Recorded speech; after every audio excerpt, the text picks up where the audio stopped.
Welcome back to Film Family. Thank you guys for tuning in again. As you can see, Taj is not here today. He was feeling a little sick, so it's just going to be me and BG, and we're going to be talking about Ma. Yeah. Get right to it. Yeah. So, I saw this movie, and, I had a pretty good time with it. There was nothing about this movie that really wowed me, and there was nothing that I could really overtly call bad.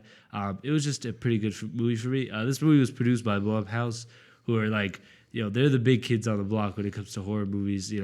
Like nowadays, something I like about modern cinema is we're getting smaller production companies who are making big movies, and that was something that wasn't really as feasible or plausible before, say the 90s or early 2000s, and it's something that's becoming more and more, frequent nowadays. And I really like Blumhouse because they make movies that they're not afraid to take risks, and they let their filmmakers do what they want. And I think whenever a studio starts getting too heavily involved with their movie, I think Warner Brothers.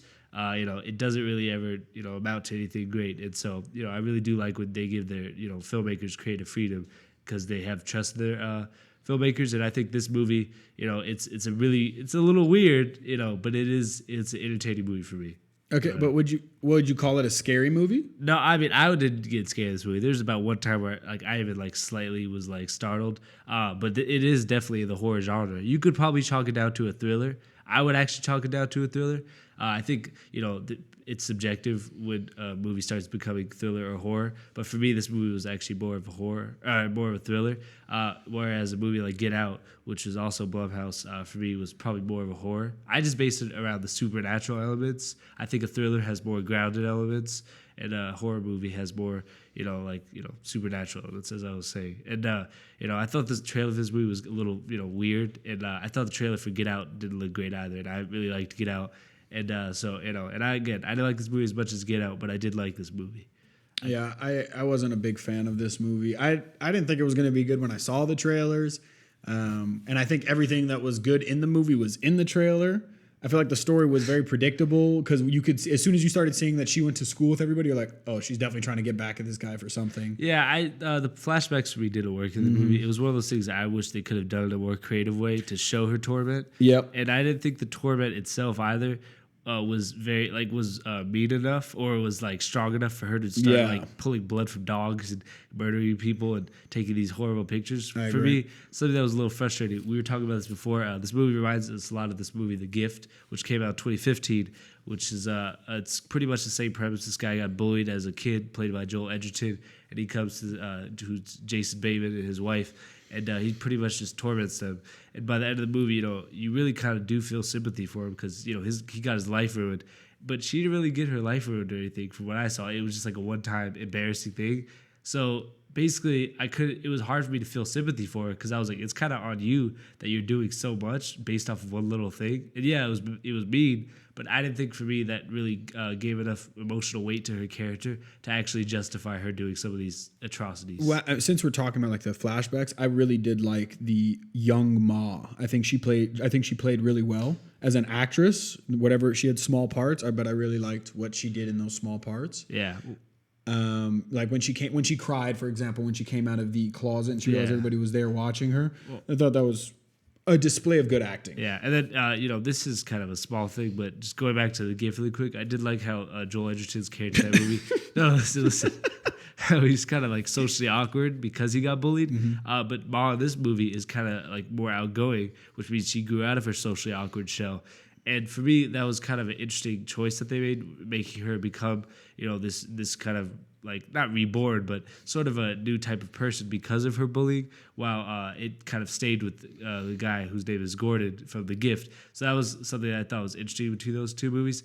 And I think by getting back at their kids, I don't really see how that's a good revenge for her. You're ruining more teenagers' lives because of what happened to you as a teenager. It seems a little bit hypocritical, and it really doesn't do anything to sympathize her, but more makes her just an overt villain. So I wish there was some more nuance they put in her character. It would have probably made me feel a little more sympathetic for her. This is what I've been really waiting to talk about for a long time, and I don't know how to say it properly, but there was a scene in which Ma grabs the guy's part. Yes, his no part. And I wasn't expecting them to show even a part of it, But I feel like they wasted that because she had been planning this revenge for so long, and she had the knife right next to it. I was expecting something kind of gory, but She just slit his wrist. Well, And by I was like, by dying in his arms, the entire point of this movie is thrown out the window. You kind of ask yourself, like, why did I even watch this movie? Because she never really got her revenge. It basically tells your audience that this person who went through this trauma as a child, who grew out of it, pretty much reverted right back to that trauma because she still liked him. His name was Ben in the movie. She still like loved him, and she burned alive with him. And I thought that was just kind of like, it felt a little out of place for me. And I get the thing with the kids, like she really just wanted to be accepted, but it never made it so like she actually was angry or getting revenge. It was really like all she wanted was still their exception, kind of that abusive relationship. And for me, I didn't think that was something that I thought was as interesting as if she hated the people for really doing what they did to her, and then she gets revenge on them by hurting them or something. She like wanted to make those yearbook photos. Do you remember the movie? I can't remember what the name of it was, but I'm pretty sure Beyonce was in it. And Obsessed. Yes, exactly. Yeah. And I think that's almost the exact same storyline, but it was much better in that movie. Well, that movie's a little different because they're adults in that movie. There's no teenagers involved, but I do see what you're saying as the kind of obsessed person. And Octavia Spencer's movie doesn't have a romantic connection with one person, except she still kind of likes Ben, the dad. That's why she kisses his son and stuff. Which for me, I was like, okay, I get what they're going with. But that for me, it wasn't really concrete enough or expanded upon enough to really justify some of the other, choices made in this movie. Mm-hmm. Something that was a little weird for me too was at the end of the movie with the yearbook part where she painted the black guy's face white. They added that racial element, but they didn't explore it in any of the rest of the movie. So this is kind of basically going down to my criticism of this movie, which is that they explore things, but they don't really go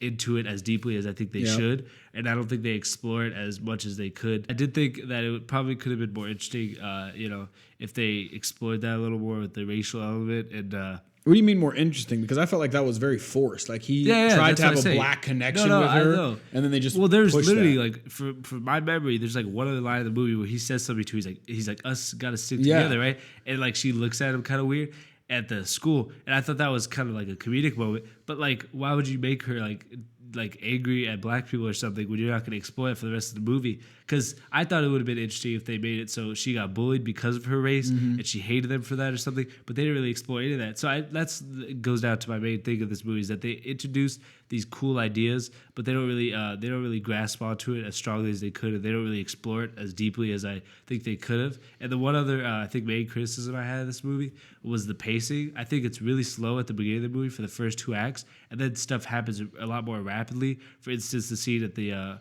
with the mom of the main character goes to the store and sees mom there, and then like the next scene somebody dies, and then things just keep happening in such a rapid way. There's no time to like breathe between that builds what the characters are thinking. I didn't like how they explained a lot of the parents' backstories and their relation to Ma, but I feel like the main girl's mother had nothing. Had no backstory, but she said you could have done something about it at the end. Remember when she's in the basement crying? She didn't do anything to like help her stop getting bullied. But they almost never showed even like her mom as a kid. That's what something that was frustrating. I wish they went into that a little more. It's something I thought was interesting. It felt like a little bit of a dichotomy, is how at the beginning of the movie, the daughter of the main character of this movie, the teenager, helps the daughter of Ma, who we only find out is the daughter of Ma later. But her mother doesn't help Ma when they're younger. I thought that was something that was interesting, but there was nothing actually there that really, for me, justified like having that sort of difference between the two stories. And there was nothing that was explored between Ma and the main character's mom.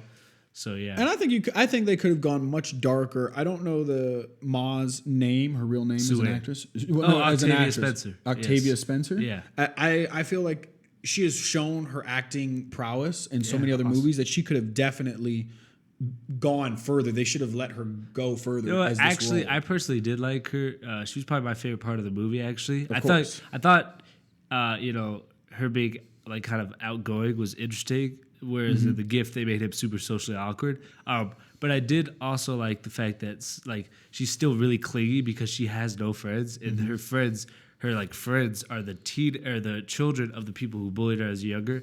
I think there's a message in there about bullying and stuff.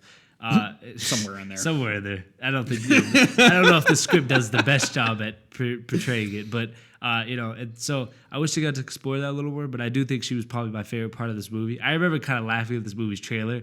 She's doing the robot and stuff, and I was like, this is just kind of bizarre. But it did amount to some good comedy. And there was she was pretty creepy, I gotta say, for somebody who's like such a nice lady in real life, and who's a great I think actress. she could have been darker. I think she could have gone more twisted. Yeah, she could have, but I mean, taking that dog's blood and putting it to the guy. But she cut his wrist, so what's the point? He's dying. Like, it makes no difference with the dog blood being in there. Yeah, I don't know why she. They didn't establish that. Like that, the end of the third act of a horror movie like this. Another example I'll point to is Get Out. That needs to have the most important part of the movie because it needs to bring it all together. Why this is even happening, how this is happening, blah, blah, blah. Get Out did it pretty well. And something this movie has in common is that it ends pretty suddenly.